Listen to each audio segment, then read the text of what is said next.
Oh, greetings everyone. Just gonna move this stuff out of the way because I'm gonna do some testing.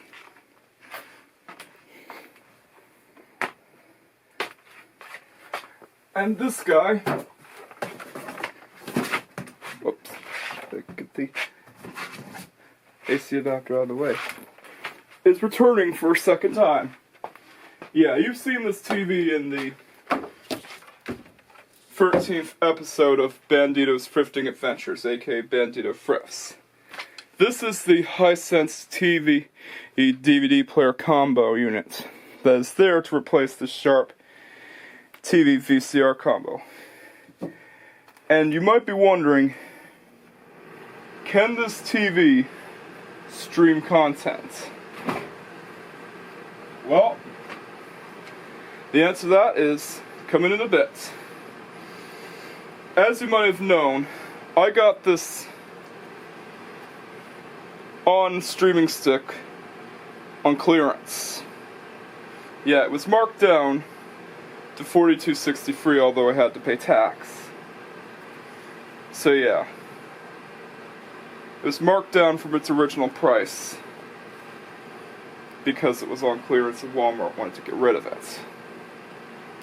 So once we get this opened, yeah, this is going to be an unboxing video. Yeah, a testing video and an unboxing video. 2 videos in one, am I right? Just gotta get this open.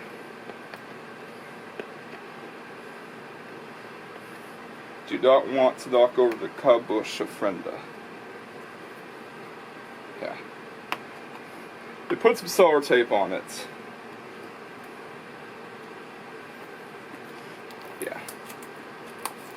I wanted to film this video last night, but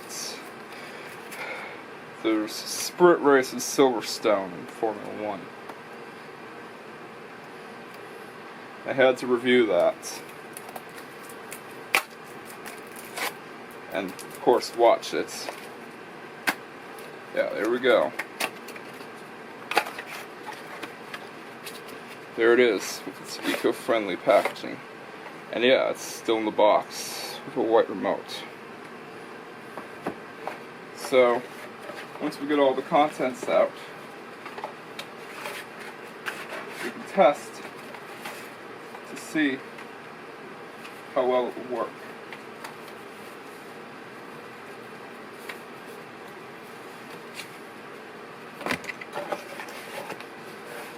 Okay, so we gotta get this TV plugged in first. Yeah, there's the remote, white remote.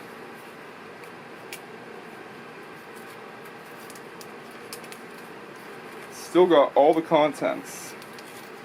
Yeah, it looks pretty much identical to Roku remotes, except for some key details. It also said it came with some AAA batteries. Yeah, the batteries aren't in there, but I do have some batteries.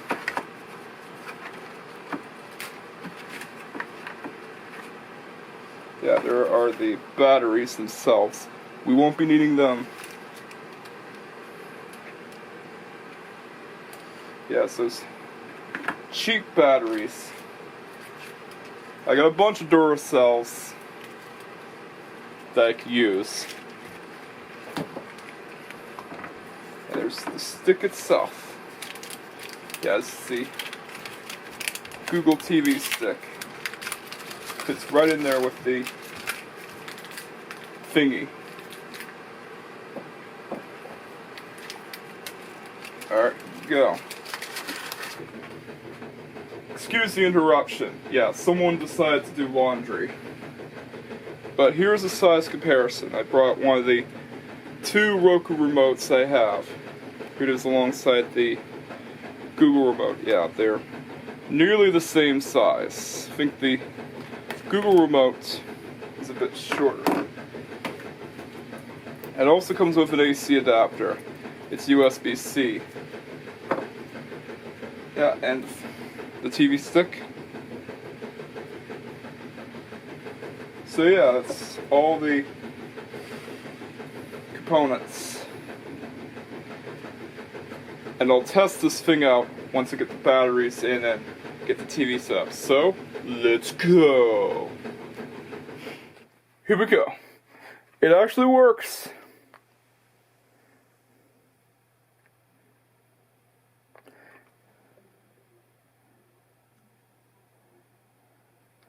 Yeah, and I got the device paired.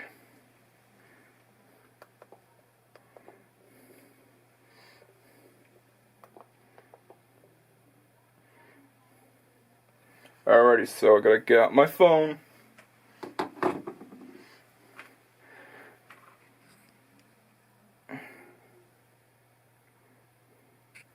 Alrighty, so after I got my phone and scanned the QR code and selected basement, because this is a basement TV, I will now choose my streaming services. Okay, so Netflix, YouTube, Disney Plus,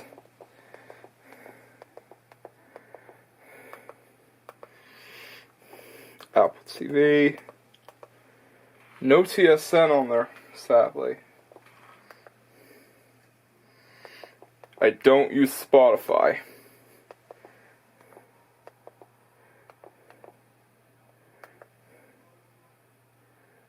Alright, let's select Twitch. Yeah, I never use Spotify. Yeah, and after you set up your services, you're all set. This will probably work on a CRT TV with an AV to HDMI adapter.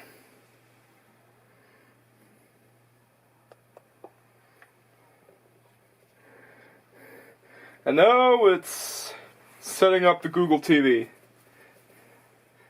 Yeah, this will take a while. Here we go.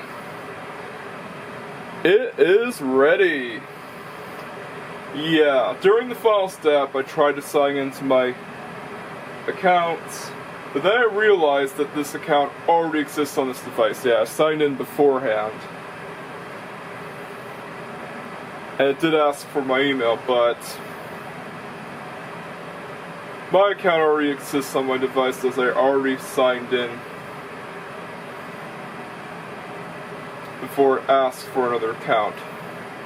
So I just went to Google Home and there you go. Problem solved. Let's watch some YouTube. And yeah, once we get started, it'll ask for a code, which you would not see for personal reasons.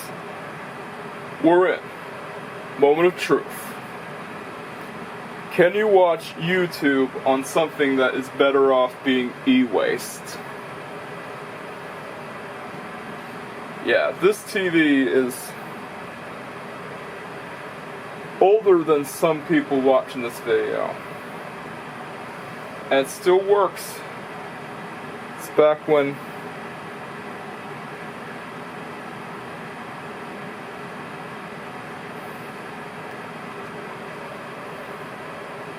Hisense actually made good TVs instead of making TVs that would break down within a few months or so. And yeah, because I might get content matched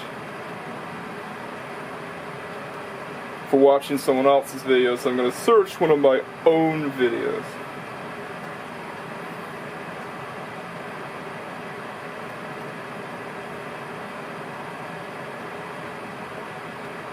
Yeah, it's brain rot videos.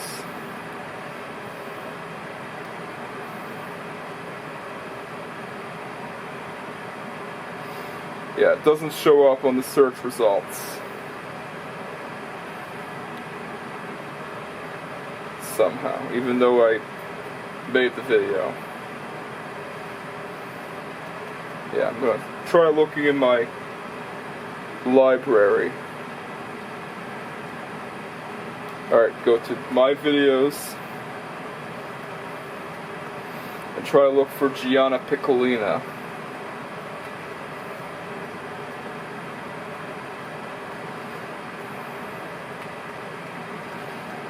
Yeah, that's what I should have done in the first place. Okay, here we go. Yeah, it's a bunch of race reviews, but I'm looking for one specific video in particular.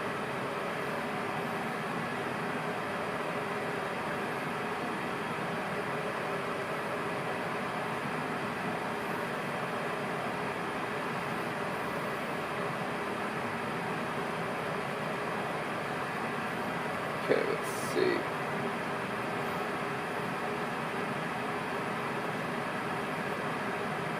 Yeah, there's that.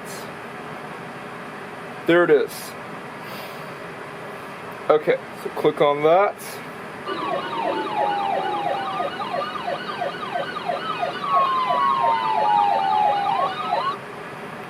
And we're going to rewind to the end. Well, to the beginning, I meant. Yeah, so it's time to test out the features that this TV has. Alright, so play the video. There you go. It's a bit different from the Roku remotes. A learning curve.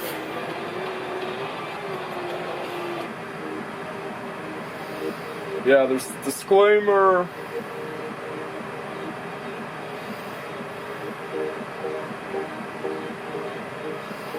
Yeah, and music by Technoax. So yeah, I will credit Technoax in both of these videos featuring this thing.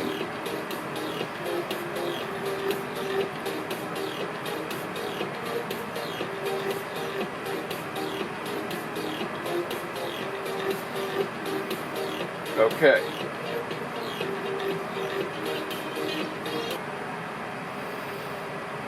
Alrighty. I gotta find a car to get me around to school, and I gotta find the class project, but where can I find that? Oh man, old cars.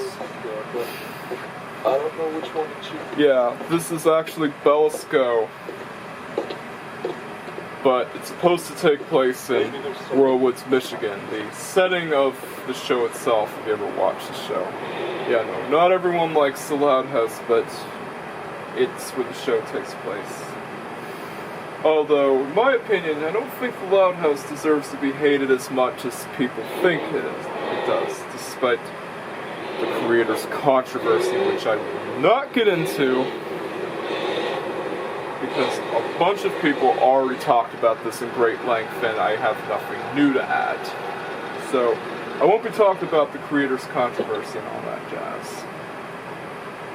But I still think it's a good show though. It's an 8 out of 10, but you can't rate it any higher than that. And that's what the Hello, what can I do you for? Video is.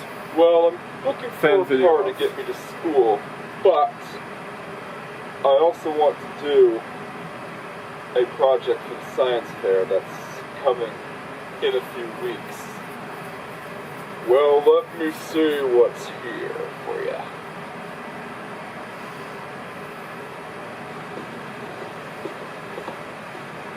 This Mitsubishi Passable, which was owned by a family of 4, just came into the junkyard a couple of months ago. It's the most recent edition.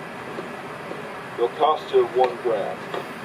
Yeah, I don't like to get into controversies or topics that people have already discussed in great length.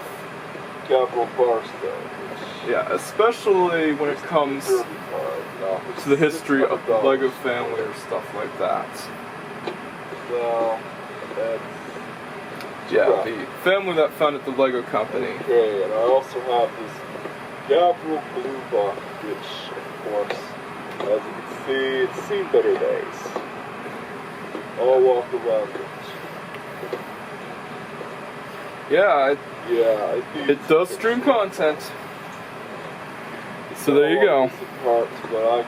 The $18 TV from Value Village can stream.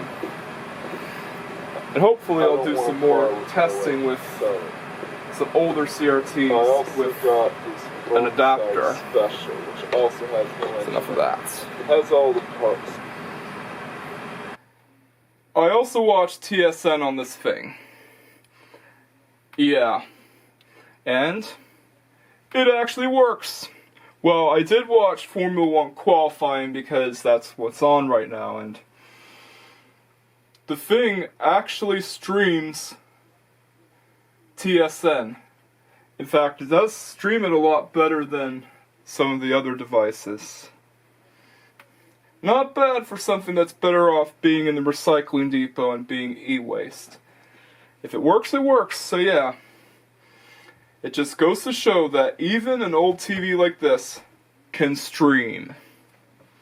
Pretty cool.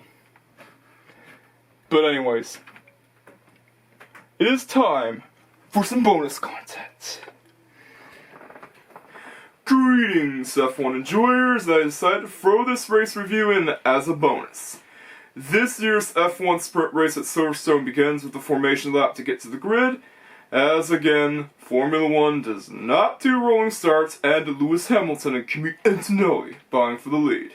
Lewis Hamilton is trying everything he can to protect the lead. Lando Norris has suddenly appeared in second. Wait, what? Antonelli takes second back. Do not let McLaren win this one. Russell takes third. And the race gets yellow flagged for a brief moment. Norris and Russell continue to go at it for third. Max Verstappen has jumped up to fourth, and the yellow flag was brief, by the way. Leclerc and Russell battle for sixth. Oh no, more issues for Perez as his brakes start catching fire. No, not more Cadillac issues. The battle is on. Antonelli and Hamilton battle for the lead. On the Copse corner, Antonelli is getting really close to overtaking Lewis Hamilton. Holy crapper, he's close, and just like that, he almost got past him. And Kimi Antonelli is now in the lead. Yes! Although fans won't like that as Lewis Hamilton is the local hero. Holy crapper, did you just see that? Max Verstappen is in third, although he falls back to fifth. Charles Leclerc just got past Verstappen for fifth. Verstappen tries his best to get fifth back from Leclerc. Perez gets put a lap down. Copse Corner has now become a charging station, well, not a literal charging station, a metaphorical charging station, similar to 130R, another high-speed corner. Even with 2 laps left, Antonelli continues to lead. And Nico Hulkenberg gets noted by the stewards for leaving the track and gaining an advantage. Another one. On the final lap, Antonelli is on his way to winning his first sprint race. And just like that, Kimi Antonelli becomes the youngest ever sprint race winner. Oh no, Liam Lawson gets noted by the stewards. Dang, it happened before the race ended. But anyways, the sprint race in Silverstone gets a 7.5 or an 8 out of 10. I like seeing Kimi Antonelli win, but I think it was expected as Kimi Antonelli has won the last few races. But still, it's impressive that he won his first sprint race, and it's much better than what's going on at the Chicagoland Speedway right now as there's a rainstorm and NASCAR's trying to try the track. But anyways, it is time to sign off. Thank you for watching. If you liked this video, then you know what to do. Don't forget to like, comment, subscribe, and hit that notification bell just in case I haven't done so. Catch you guys next time, and peace out.